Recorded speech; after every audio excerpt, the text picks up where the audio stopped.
Merhabalar, Yükselli Örgülere hoş geldiniz. Jennifer Aniston elbisesi örüyoruz. Daha önce denemedim. Aynen siz de şimdi çalışmada zaten göreceksiniz. Sadece fotoğraflara bakarak, tahmin ederek bu elbiseyi örüyoruz. Güzel bir elbise. Bol bir elbise değil, çok dar bir elbise de değil. Tam vücut ölçüsüne göre olan bir elbise. Bakın. Sadece vücut çevreniz ne kadarsa göğüs, bel, basen. Burada sadece göğüs çevresi kadar, bel çevresi kadar, kalça çevresi kadar bir elbise. Asla bol değil, asla dar, sıkı bir elbise değil. O yüzden çok güzel ölçü almanız gerekiyor ve ölçerek örmeniz gerekiyor. Ben de hep ölçerek ördüm. Mutlaka orijinalinden farkı vardır. Örülüşte belki vardır, artış şeklinde belki vardır ama ben sadece fotoğraftan gördüğüm, anladığım kadarıyla örmeye çalıştım. Güzel bir teknikle örülmüş. 34-36 beden. Artış çok kolay yapabilirsiniz. Bedeni genişletebilirsiniz. Çocuk elbisesi bile örecek kadar küçültebilirsiniz. Buna çok müsait. Sadece ölçülerinizi çok güzel alıyorsunuz ve ölçüye hep sadık kalarak ilerliyorsunuz. Burada artışlar olmuyor. Şuradan itibaren örüyoruz ve şuraya kadar hiç artış olmadan sabit ilmek sayısıyla örüyoruz. Şurada daha uzun trabzanlarla hafif bir genişleme oluyor ama örgü çok hafifliyor gittikçe. Şimdi artırmalar başlayacak. Şuradan itibaren burada ve burada arttırma yapıyoruz. Arttırma demek yoğunluk, örgü yoğunluğu demek. Fakat örgü yoğunluğu artarken örgüde ufak tefek yapacağımız değişiklikler şu aralarda gördüğünüz gibi şuralardan çok farklı. Buralarda yapacağınız değişiklikler örgünün yoğunluğunu orantılıyor. Yani ilmek sayısı artarken örgü yoğunluğu azalıyor ve birbirini çok güzel dengeliyor. Bakın hiç sıkı olmayan, hiç yoğun olmayan gayet güzel hem dökümlü hem yumuşak harika bir elbise ortaya çıkmış. Bu tekniği kullanarak aynı tarzda başka modellerde elbiseler örebilirsiniz. Yani artış yaparken örgüye göre yapacaksınız. Artış yaparken örgüde de mutlaka yoğunluğu tolere edecek bir takım değişiklikler yapmak zorundasınız ki ortaya böyle güzel dokuda elbiseler çıksın. Bu elbise 310 gram ipten çıktı. Çok fazla ip kullanmadım. Çünkü dediğim gibi güzel orantılanmış bir elbise. Bir de hafif ip kullanmanız gerekiyor. Sonuçta elbise örüyoruz. Daha büyük bir parça olduğu için mutlaka çok yumuşak, çok hafif ama pamuklu ipler kullanmanız gerekiyor.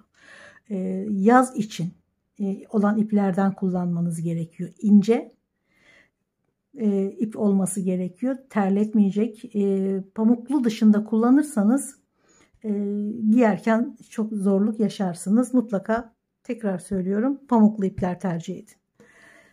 Evet hadi kolay gelsin, videoya başlayalım.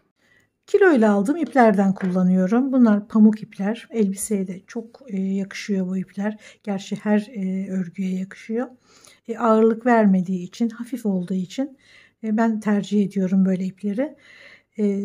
Pamuklu olması, merserize olması, yani yazın kullanabileceğimiz tarzda bir ip olması ve ince olması yeterli. Zaten herhangi bir tuhafiyeden ip satan dükkanlardan rahatlıkla bu tarz olmasa bile buna yakın ipler bulabilirsiniz.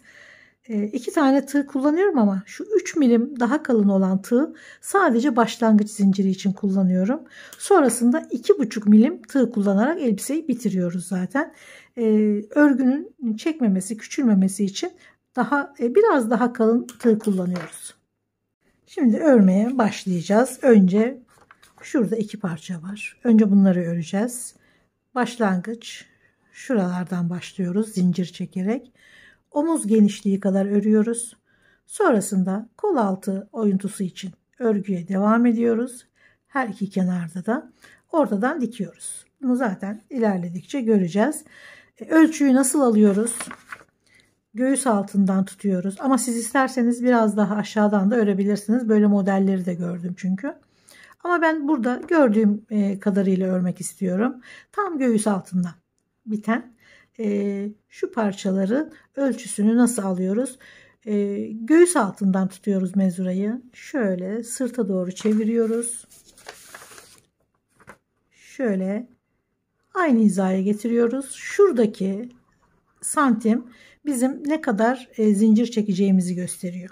Benim öreceğim elbisenin ölçüsü 59-60 santim. Yani 60 santimden daha uzun istemiyorum. 59, hatta 58 bile yeterli ama ben bir parça daha bir düşüklük olsun diye 60 diyorum. Siz de kendi ölçünüzü alıyorsunuz. Bu ölçünüz dahilinde örüyorsunuz. Yani tahminen hiçbir şeyi örmeyin. Ölçmeden de ilerlemeyin örgüde. Şuradaki genişliği örüyoruz. Sonrasında koltuk altı ölçüsüyle devam ediyoruz. 60 santim kadar, en fazla 60 santim kadar bir örgü öreceğiz. Bir de şunu da söyleyeyim.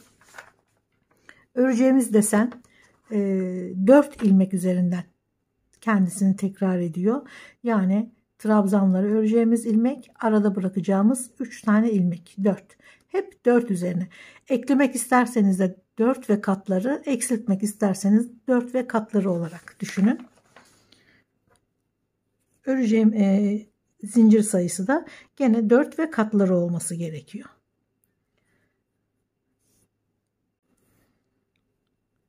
Üç milim tığla başlangıç zincirini çekmeye başlayalım.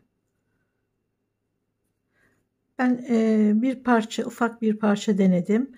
113, yani 114 değil, 113 tane zincir çekiyorum şimdi. 2, 3, 4, 5, 112 ve 113 tane zincir çektim. Şimdi 3 milim tığ bırakıyorum. 2,5 milim tığ alıyorum.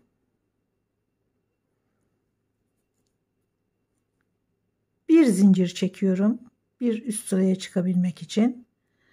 Ve hemen yanındaki sık zincirin içine bir sık iğne. Fakat çok gevşek öreceğiz. Hiç sıkmayacağız. Mümkün olduğu kadar gevşek öreceğiz. Eliniz sıkıysa daha kalın tığ kullanın mutlaka. Şimdi hep 3 sıra sık iğne öreceğiz. Bu sık iğnelerin elbisede fazla göründüğü için mutlaka çok gevşek olması gerekiyor. Elbisede bir sertlik olmaması gerekiyor. Yumuşak dokuyu bu sık iğnelerle hiç sertleştirmeyelim ve mümkün olduğu kadar gevşek.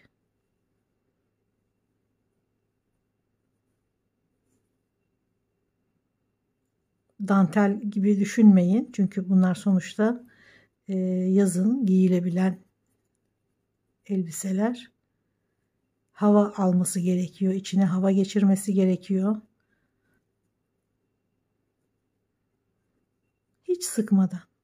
Göründüğü gibi gayet gevşek dokulu, delikli örgü olması gerekiyor. Şimdi 113 tane bütün zincirlere batarak örüyorum. Son zincire de şimdi bir üst sıraya devam ediyoruz. Bir zincir hemen dibine.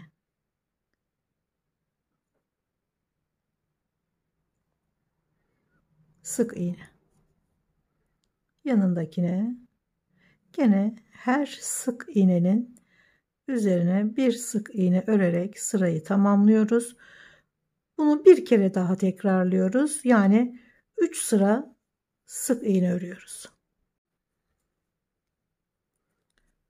3 sıra sık iğneden sonra şimdi uzun trabzanlara geçiyoruz. 1, 2, geniş geniş çekiyoruz zincirleri. 3 ve 4. 2 kere doluyoruz. Bir tane atlıyoruz önündeki ilmeği, bir tane atlayıp ikinciye 1 2 3 4. Gene aynı ilmeğin içine önce bir tane ip, 2 2 2, 4 kere de çıkıyoruz. Bir tane daha,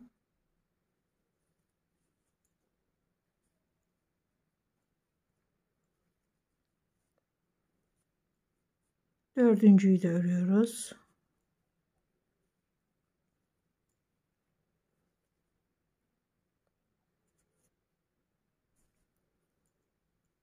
İki kere doluyoruz.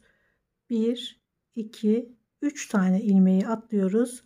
Dördüncü ilmeğe gene 4 tane uzun trabzan örüyoruz.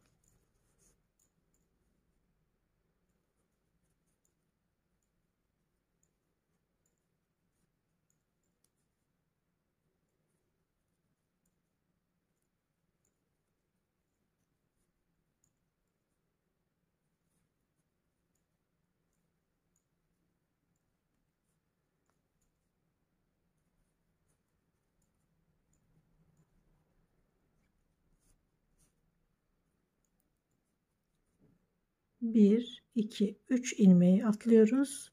Dördüncü ilmeğe gene 4 tane uzun trabzan.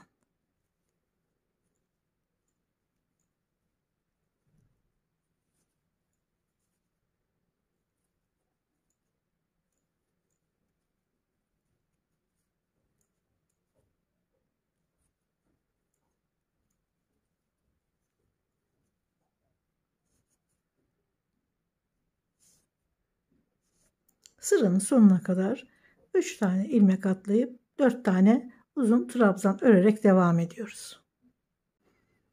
Sıra sonunda gene sıra başında yaptığımız gibi sadece bir tane ilmek atlıyoruz. Son ilmeğin içine 1 2 3 4'lü trabzan. Şimdi gene her trabzanın üzerine batarak 3 sıra daha sık iğne örüyoruz. Bir zincir, hemen dibine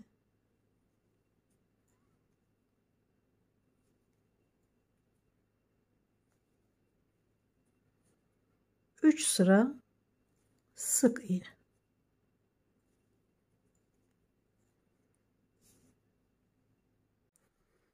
Üç sıra sık iğne ördükten sonra şimdi uzun trabzanlara gene devam ediyoruz. 4 zincir, bir tane atlıyoruz. İkinci ilmeğe gene 4 tane dörtlü trabzan.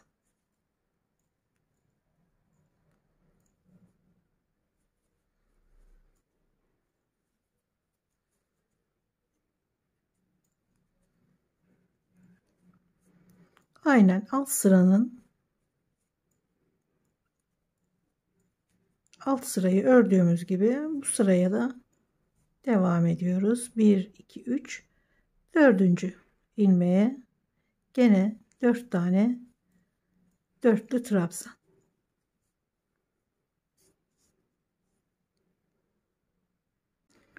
1 2 3 sıra uzun trabzanları ördük. Aralarda 3 sıra sık iğne. 3 sıranın hemen üzerindeki sık iğne sırası 5. Yani 3 değil 5 kere örüyoruz. Sonrasında gene uzun trabzanlar ve gene 3 sıra sık iğne örüyoruz. Şurada 3 sıra gene ördüğüm gibi uzun trabzanlar ve hemen 5 daha kalın. 5 belki de 7 sıra bilemeyeceğim. Buradan pek gözükmüyor ama daha kalın örülmüş buradaki sık iğne. Ben de aynı şekilde devam ettim. Ölçüsünü de vereyim size. Fikir olması açısından tamamen kendi zevkinize, kendi ölçünüze göre öreceksiniz. Şöyle tutalım.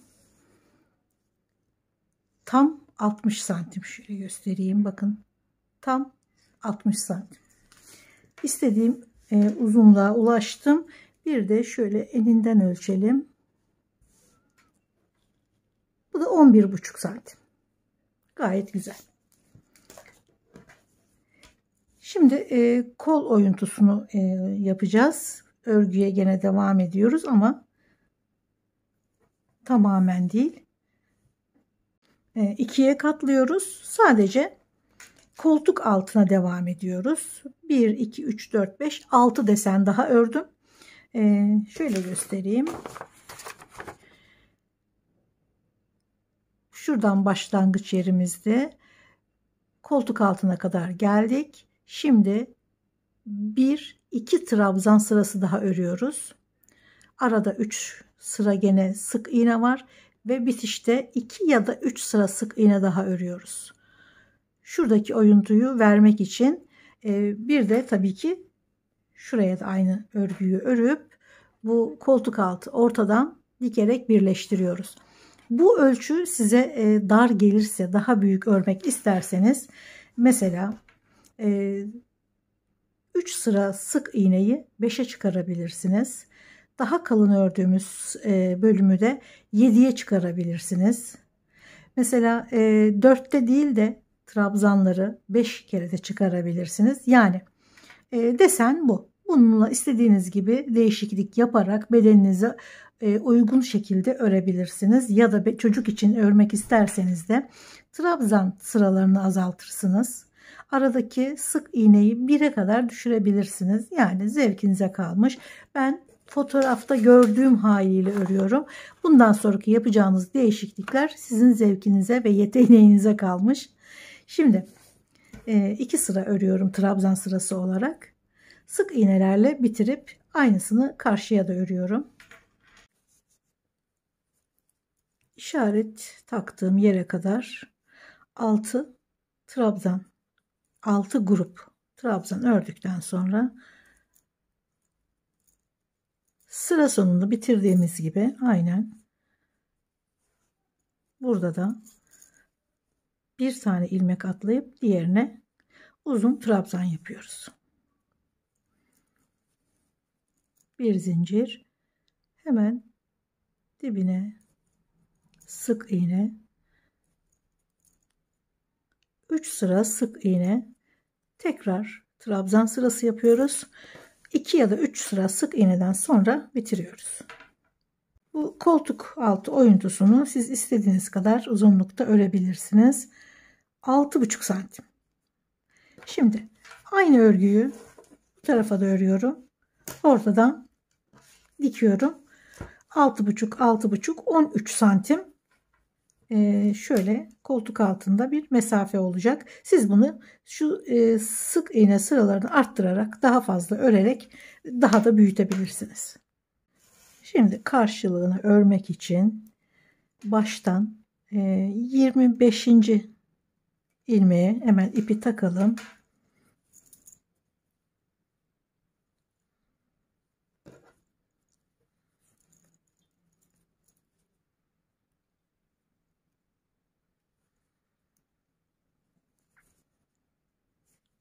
Bir, iki, üç, dört.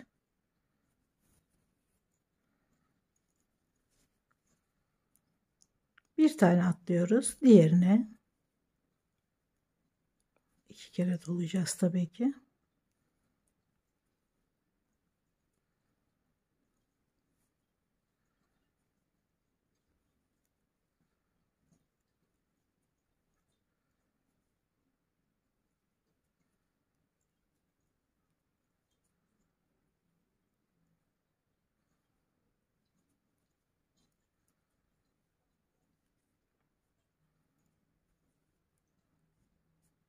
Bir, iki, üç, dört. Aynen örgüyü nasıl ördüysek burayı da o şekilde örüyoruz.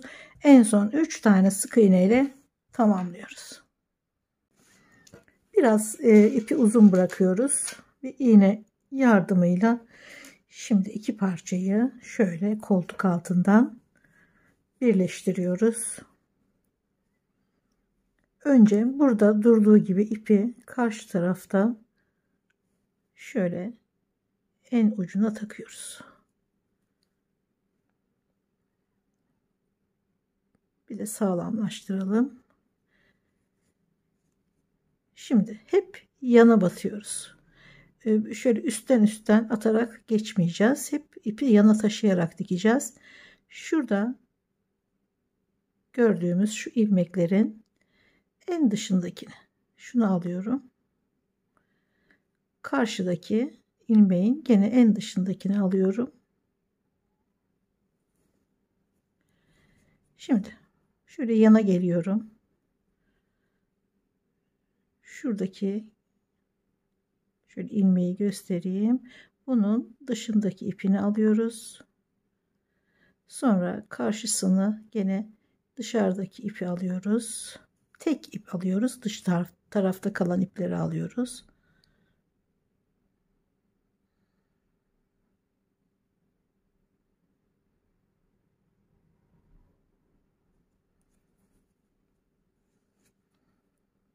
Yana geçiyoruz.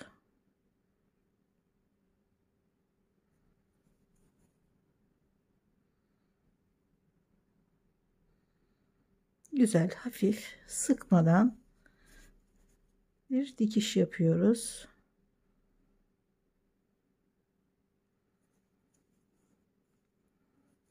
Gevşek bırakın, çok sıkmayın. Tam karşısındaki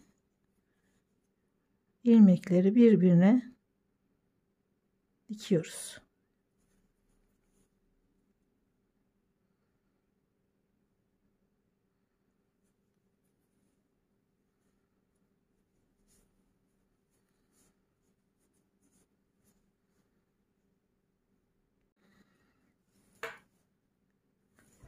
İki tarafı da güzel bir şekilde dikiyoruz. Şöyle şimdi birleştireceğiz. Bir tarafa yani ön tarafa şöyle bir zincir çekeceğiz. Çünkü şurada bir açıklık var. Şöyle kare. Şurada bir kolye var. Bu biraz kapatıyor ama gözüküyor açıklık. Önce şuraya araya bir zincir çekip açıklığı oluşturacağız. Ama arkayı da biraz tutturmak gerekiyor ki şöyle birbirine biraz tutturalım. Şuradaki iplerle hatta azıcık diksek de daha iyi olur. Siz bu arka kısmı istediğiniz kadar açık ya da kapalı yapabilirsiniz. Şöyle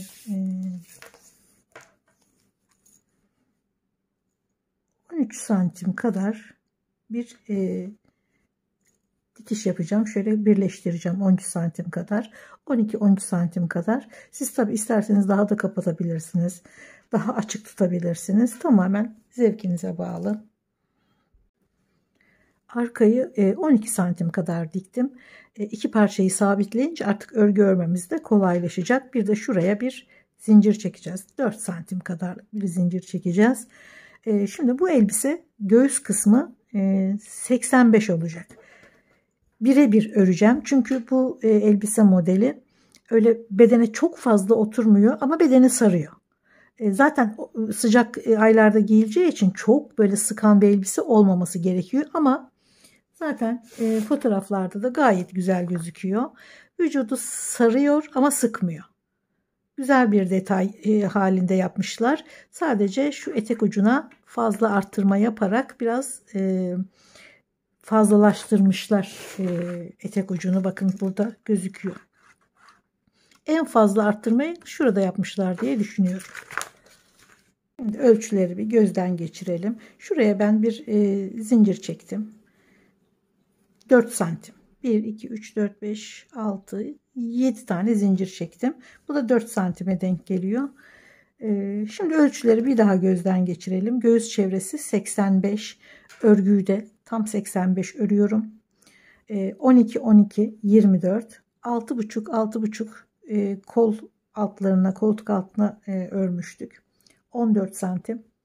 4 santimde önde bir açıklık verdik. Toplam 41 santim. Arka kısımda şu açıklık olmadığı için Gene 12, 12, 24, 13, burada da 37. Yani toplam 78 ilmek oluyor, santim oluyor. Bu 78 santim 85'e ulaşmadığı için kasar mı diyeceksiniz. Kasmayacak. Çünkü şuradaki açıklık sadece bu kadarla kalmıyor. Biraz şöyle daha açılıyor. İşte buradaki giydikten sonraki olan açıklık bu aradaki farkı kapatıyor. Tam vücuda oturan bir elbise olduğu için çok fazla örgü yapmıyoruz. Şu açıklığı mutlaka göz ardı etmiyoruz ki elbise giyildiği zaman gayet güzel dursun. Bakın buraya biz açıklık verdik ama şöyle gidiyor. İşte bu mesafe. Bir de siz 85 örerseniz buradaki açıklık fazla gelir. Ya çok kapatacaksınız, o zaman da o da güzel olmaz. Şu açıklıkta kullanmak istiyorsanız göğüs çevresinden birazcık daha dar örün ki şu mesafeyi o mesafeyi şu genişlik kapatsın. Umarım anlatabilmişimdir. Şimdi alt kısma geçiyoruz. Sık iğneleri nasıl öreceğiz onu söyleyeyim hemen. Burada 3 sıra sık iğne sırası var. Bazı yerlerde 5 tane var. Dikiş yerlerinde 3-6 tane var. Kaç tane sık iğne sırası varsa o kadar sık iğne örüyoruz. 3 sıraya, her bir sıraya bir tane. Şuradaki uzun trabzan boşluklarına 3 tane. Her boşluğa 3 tane. 3 sıra sık iğneye de 3 tane. 3 tane, 3 tane, 3 tane. Bu şekilde sık iğneleri örerek ilk sıraya başlayacağız. Yalnız tersten öreceğiz tabii ki. Mesela şöyle şu koltuk altından şöyle tutuyorum. Şöyle örüyorum. Şöyle gelecek. Çünkü düzde kalmamız gerekiyor. Şu uzun trabzanların hep aynı burada olduğu gibi düz tarafta kalması gerekiyor. Tersten öreceğiz. Sonra düzden öreceğiz. Yani buradaki gibi örüyoruz. Biz bunları birbirine bağladık, ekledik, yuvarlak bir görüntü elde ettik ama biz bunu yuvarlak örmeyeceğiz. Yuvarlak örersek aynı desen çok farklı durur. Yani elbisede görüntü bütünlüğü olmaz. Gide gele ördüğümüz için buraları, bu üst kısmı aynı şekilde bundan sonra örgüyü de gide gele öreceğiz. Şimdi şuradan başlıyorum. Sık iğneler örüp geliyorum. Sonra örgüyü çevirip tekrar geri dönüyorum. Aynı burada olduğu gibi çevire çevire. Şöyle tersten başlayacağım. Şuradan başlayacağım. Ters öreceğim. Sonra düzden öreceğim. 3. sırayı gene tersten öreceğim. Düzden uzun trabzanları öreceğim. Aynen burada olduğu gibi. Bu parçalarda olduğu gibi. Hemen ipi şurada dikiş yerimiz var.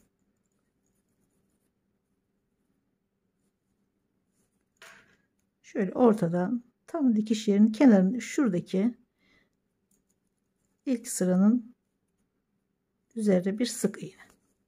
Şurada dikiş var. Sonra yanındakine. 3 sıra zaten sık iğne vardı. 3 sıra da burada var. Şimdi boşluklara geldik. Gene 3 tane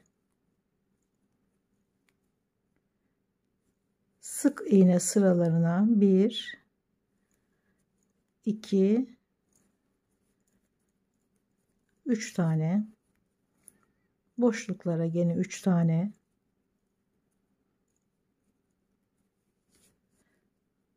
3 sıra var. 3 tane 1 2 ve 3. Burada 5 sıra var. 5 tane sık iğne olacak. Aynen bu şekilde ilk sık iğne sırasını örmeye başladık. 3 4 ve 5. Boşluğa 3 tane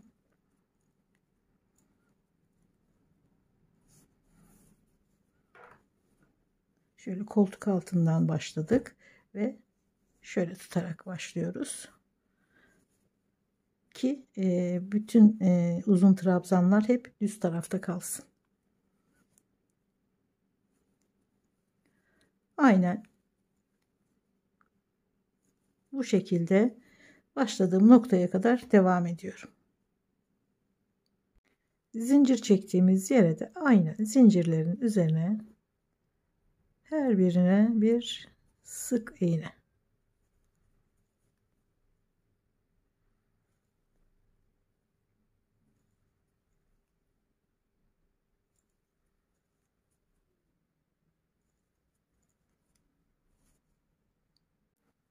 Başladığım noktada sırayı bağladım.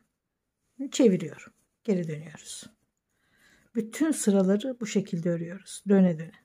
Yani döne döne derken çevire çevire.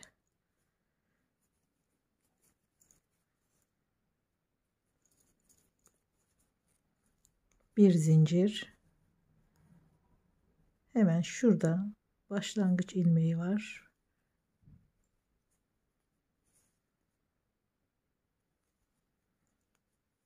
Her ilmeğe bir sık iğne örerek ikinci sık iğne sırasını örüyorum. Sırayı tamamladıktan sonra gene çevireceğim örgüyü. Üçüncü sık iğne sırasında öreceğim. Sonra uzun trabzanlara geçiyoruz. Üçüncü sırayı da tamamladım. Şimdi örgünün düz tarafındayız. Uzun trabzanlara geçiyoruz. Yine örgüyü çevirdim. 1, 2, 3, 4. Şimdi başlangıçta bir tane atlamıyoruz. Bu üst kısımları öyle örmüştük, başlangıç ve bitişleri. Artık öyle örmüyoruz. 2 kere doluyorum. 1, 2, 3, dördüncüye.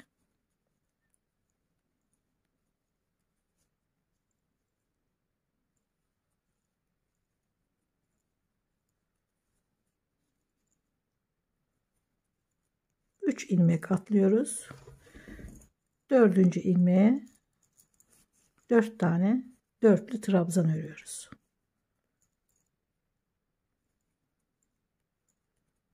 Üst tarafı ördüğümüz yükseklikte olan trabzanlar. Sonraki devam ettikçe örgüler bunlar artacak. Trabzanlar biraz daha uzayacak. 1, 2, 3 tane atlıyorum. Şimdi aynen bu şekilde sırayı tamamladıktan sonra şurada tek görünen zincirin hemen dibine 3 tane daha trabzan yapıp buradaki zincirle dördüncüyü tamamlıyoruz. Sonrasında zaten sık iğneler ve uzun trabzanlarla devam edeceğiz. İlk sık iğneyi örerken 168 ilmek çıktı. Ben de 168 ilmek üzerinden deseni kurdum. 4'e bölünebilen bir sayı olduğu için zaten tam denk geldi. Şimdi burada 4 zincir çekerek başlamıştık. Bunun hemen dibine 1,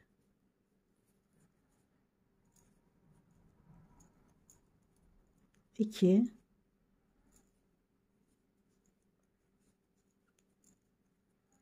3 tane örüyorum. Burada 1, 2, 3, 4. En sondaki zincire, trabzanın üzerine değil, en üstteki zincire bağladım. Şimdi tekrar tersinden örüyoruz. Çeviriyorum.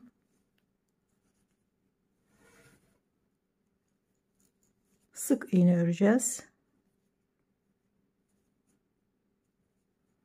Bir zincir. Şurada ördüğümüz ilk ilmeğe bir tane sık iğne, trabzanların üzerine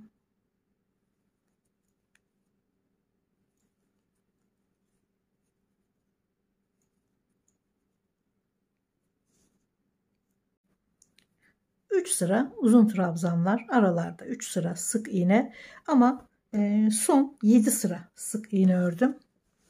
Şöyle burada zaten gözüküyor, daha kalın örülmüş. Göğsü 85'ti benim elbisemin ölçüsü. 85 örmedim, 78 santim ördüm, eksik örmüştüm çünkü burada açılma devam ediyor. O yüzden bu eksik olan bu açılmayla tamamlanıyor. Fakat o 78 santim göğüs altı için çok iyi oldu. Çünkü göğüs altı ölçüsü 76 santim. Burada da 38 santim var. Tamamı zaten tam göğüs altı çevresi kadar oluyor. Bu arttırmadığınız, yani tam 85 yapsaydık eğer, şu açılmayı hesap etmeyip tam 85 santim yapsaydık göğüs biraz büyük olacaktı. Bu büyüklükte beden, yani göğüs altındaki ölçüye yansıyacaktı. Genişleyecekti ölçü. Bu sefer de bedenimizden daha geniş bir elbise ortaya çıkardı. Şurada eksik 78 santim örmemiz tam göğüs altı ölçüsü kadar oldu. Şuradaki açılmada eksik olan 7 santimi zaten telafi etti. Şimdi çok güzel bir şekilde ilerliyor elbise. Bol bir elbise değil ama çok sıkan bir elbise de değil. Tam vücut ölçüsü kadar bir elbise. Biz de ölçümüzü çok güzel alıp tam vücut ölçümüze göre ilerlememiz gerekiyor. Açılmayı güzel tolere etti. Şuradaki açılmayı 85'e tamamladık. Fakat 78'de kaldığımız için göğüs altındaki ölçüyü sabit tuttuk burada. Şimdi buradan sonra 1, 2, 3, 4 sıra beşli trabzanlarla devam edeceğiz. Trabzanlar uzayınca haliyle örgüde de bir açılma olacak. Trabzanlar uzadığı için. Burada açılmaya ihtiyacımız yok aslında. Şurada çünkü bele doğru bir daralma oluyor. Şöyle iniyor. Burada açılmaya ihtiyacımız yok. Fakat uzun trabzanlar hafif bir açılma yapar. Bu da şuraya güzel yansıyacak. Burada ve burada çünkü arttırmalar yapacağız. Burada daha az ama burada daha çok arttırma yapacağız. Şimdi 4 sıra beşli trabzan yaparak devam edeceğiz. Hiç arttırma yapmadan aynen buradaki ölçülerle buraya da aynı ilmek sayısıyla devam edeceğiz. 4 sıra beşli trabzan örüyoruz. Umarım anlatabilmişimdir. Sonuçta kumaş değil, kesip biçerken gösterelim. Bunu örerek yapmamız gerekiyor. Bu daha zor bir şey. Şimdi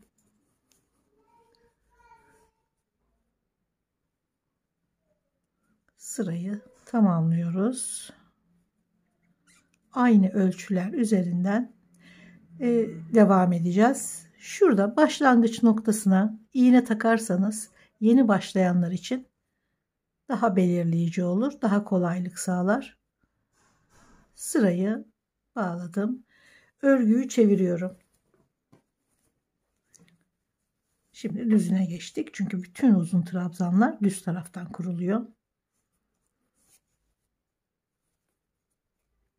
1, 2, 3, 4, 5 zincir çekiyorum. Gene 1, 2, 3 atlıyorum. 4. zincire, pardon, 3 kere doluyoruz. 4. ilmeğe 2, 3, 4, 5 kere de çıkıyoruz. 3 kere doluyoruz. Aynı ilmeğin içine 4 tane uzun trabzan, beşli trabzan örüyoruz. 2, 3, 4, 5.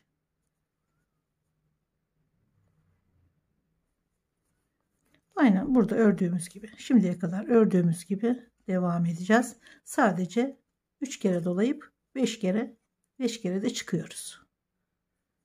Aralarda gene 3 ilmek atlıyoruz.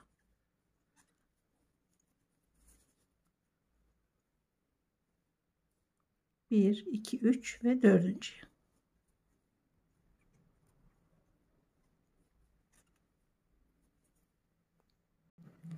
Sıra sonundayız. 3 kere doluyorum. 5 zincirle çıkmıştık. Hemen dibine 1, 2, 3 tane atlıyoruz. Dördüncü zincire, yani 5 zincirin dibine 1,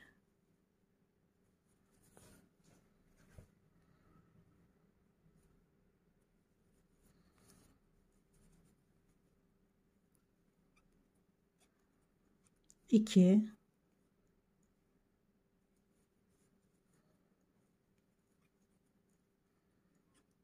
3. 5. zincire batıyoruz. Trabzanlara değil. Sadece en sondaki zincire ve ilmek kaydırarak sırayı bağlıyoruz. Şimdi çeviriyoruz tekrar. Sık iğneleri öreceğiz. 3 sıra. Bir zincir, hemen dibindeki ilmeğe ilk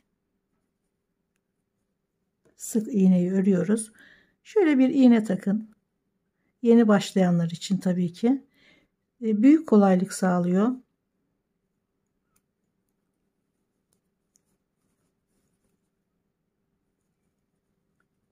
Sık iğnelerle devam ediyorum.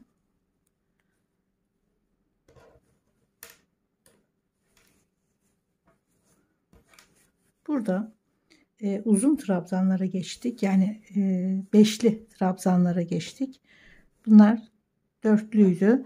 Haliyle modelde, yani elbisede bir açılma yaptı. Hafif bir genişleme yaptı. Şuradaki kavisi çok güzel sağlıyor bu gelişleme. Çünkü hiçbir arttırma yapmadığımız için uzun trabzanların verdiği genişleme ile şuraya, kalçaya kadar iniyoruz. Yani şuradaki güzel bir kavis oluşuyor. Bakın zaten şöyle gelişi gayet güzel ilerliyor elbise. Şuradaki kavisi yakaladık. Şimdi kalçaya kadar 1, 2, 3, 4 sıra aynen bu şekilde beşli trabzanlar, araya 3 sıra sık iğne olarak devam ediyorum. 4 sıra beşli trabzan ördüm ve gördüğünüz gibi kendiliğinden bir genişleme oldu. Çünkü trabzanları daha uzun çektik. Hafif bir kavis oldu elbisede. Gayet güzel oldu. Zaten bu olması gereken bir genişlikti. Buraya kadar hiç arttırmadan ördük. Kendiliğinden bir genişleme oldu. Şimdi burada arttırıyoruz. Burada 7 sıra, aynen burada olduğu gibi 7 sıra bir sık iğne olacak ama şu anda 3 sıra ördüm. 4. sırada arttıracağım. 3 sıra daha örüp 7'ye tamamlayacağım. Arttırmayı ben şu ortada yapacağım ama bunu en son sırada değil, diğer sıralarda da yapabilirsiniz. Baştan da yapabilirsiniz. Önemli değil. Şuradayız. Şuradaki 7 sıra sık iğne öreceğiz. Sonrasında 3 sıra bu sefer altılı trabzan yapacağız. Yani 4 kere dolayacağız. 6 kere de çıkacağız. Şimdi şurada 3. sık iğne sırasını tamamladım. Sırayı ilmek kaydırarak bağladım. Çeviriyorum örgüyü. Şimdi arttırma yapıyoruz. 1, 2, 3, 4, 5, 6 tane kadar arttırmak istiyorum. 4 ve katları arttırmak gerekiyor ya da eksiltirken de 4 ve katları olması gerekiyor. 24 tane fazladan sık iğne örmek istiyorum. Yani bölersek 7 ilmekte bir arttırma yapalım. Daha önce denediğim bir elbise değil. Şu anda hem deniyorum hem birlikte çalışıyoruz. Bir zincir çektim. Hemen zincirin dibindeki ilmeğe ilk trabzanı örüyorum. Pardon, sık iğneyi 1 2 3 4 5 6 ve 7. Şimdi çift batalım. Yine 7 tane.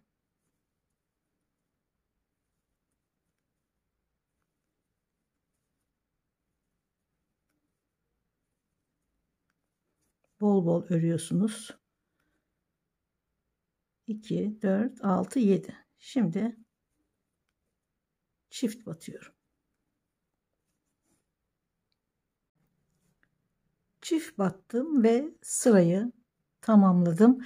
Şimdiye kadar 21 tane arttırdım. 3 tane de şimdi örerken çok aralıklı olarak arttıracağım. Sadece 3 tane ve 7 sıraya tamamlayacağım sık iğneyi. Bu arada ben örgüye devam ettim. En son burada 7 sıra sık iğne örerken 24 tane çift batarak arttırdık. 24 ilmek arttırdık. 168'den 192 ilmeğe çıkartmıştık. Bundan sonra altılı trabzanlarla devam ettim. 4 kere dolayıp 6 kere de çıkıyoruz. Daha uzattık trabzanları ve arada 3 sıra sık iğne değil, 1 sıra yarım trabzan ördük. Şöyle göstereyim. Zaten fotoğrafta da gözüküyor. Üçlü trabzanlar değil, artık daha ince bir örgü var. Şu iki kısımda sadece yarım trabzan yeterli oldu. Şurada yaptığımız arttırma yaptık. 7 sıra sık iğne örerken ve altılı trabzanlarla ve 1 sıra yarım trabzanla 3 sıra ördüm. Şimdi aynen şuradaki örgüyü bir kere daha örüyorum. Aynı şekilde. Gene 7 sıra sık iğne ve 24 kere daha arttırıyoruz. Yani aynen burada olduğu gibi 24 tane arttırıyoruz. Aynı şekilde örüyoruz. Gene altılı trabzanlarla devam ediyoruz. Şimdi şurada son 3 sırayı öreceğim. Ben ilkini ördüm. Sadece 2 sıra kaldı. Sıranın sonundayım. Zaten sürekli aynı trabzanı ördüğümüz için altılı trabzanı da çok rahat örebilirsiniz. 2 3 4 kere doladım.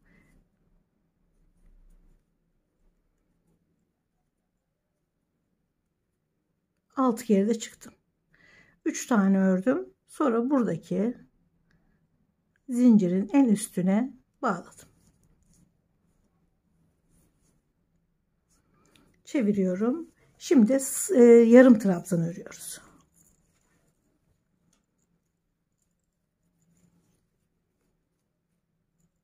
İki zincir. Hemen dibine, hatta bir tane çekelim. Bir üst sıraya çıkmak için hemen aynı ilmeğin içine bir tane doluyoruz ve bir kere de çıkıyoruz. Bu yarım trabzan. Doluyoruz. Gene her ilmeğin içine yarım trabzan örerek devam ediyoruz. Bir kere doluyoruz. Bir kere de çıkıyoruz.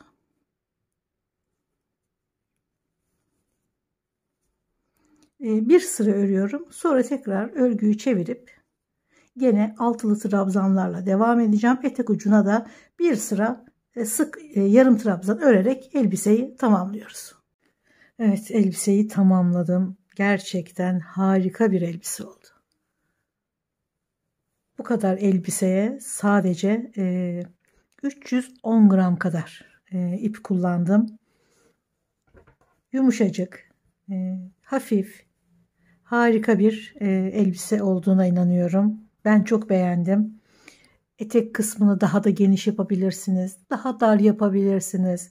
Tamamen sizin zevkinize kalmış. Ben gördüğüm kadarıyla tahminen arttırdım.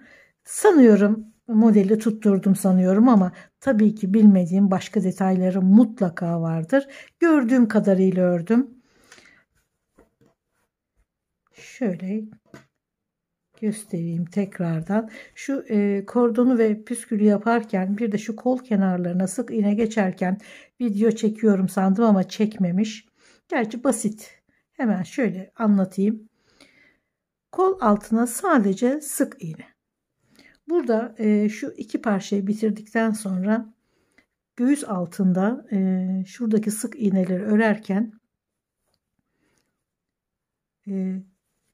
şu boşluklara 3 kere, her sık iğne sırasında da bir kere batmıştık.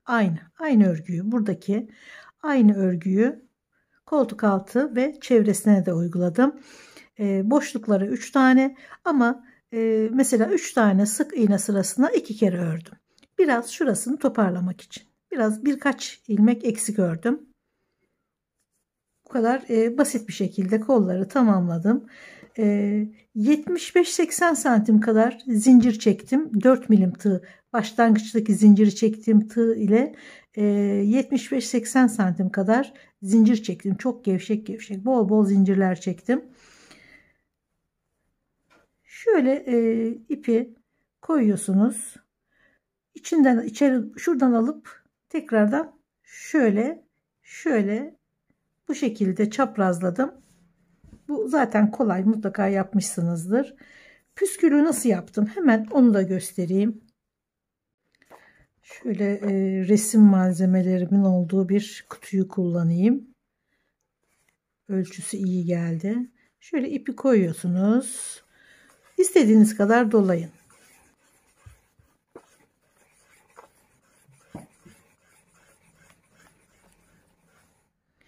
...22-23 kere doladım. Kesiyorum. Şöyle bir parça alıyorum.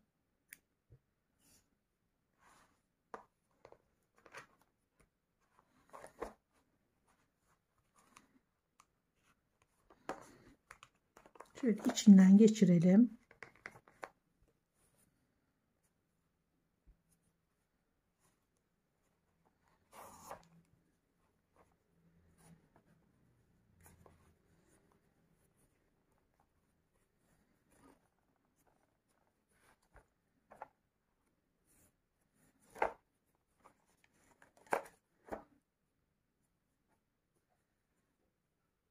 Sonrasında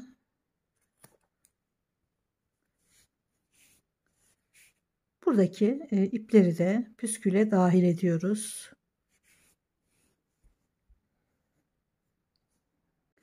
Şöyle bir parça ip daha koparıyoruz.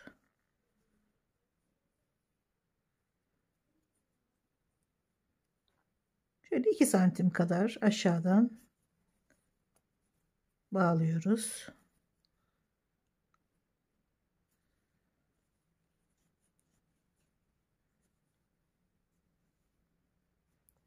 Biraz sıkılaştıralım.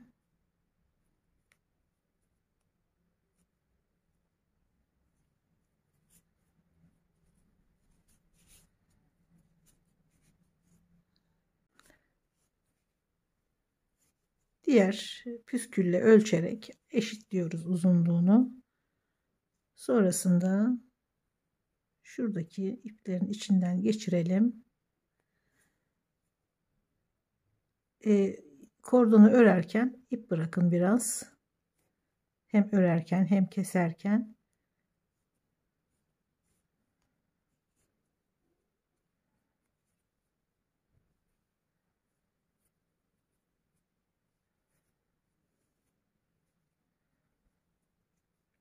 Buraya sıkıştırıyorum.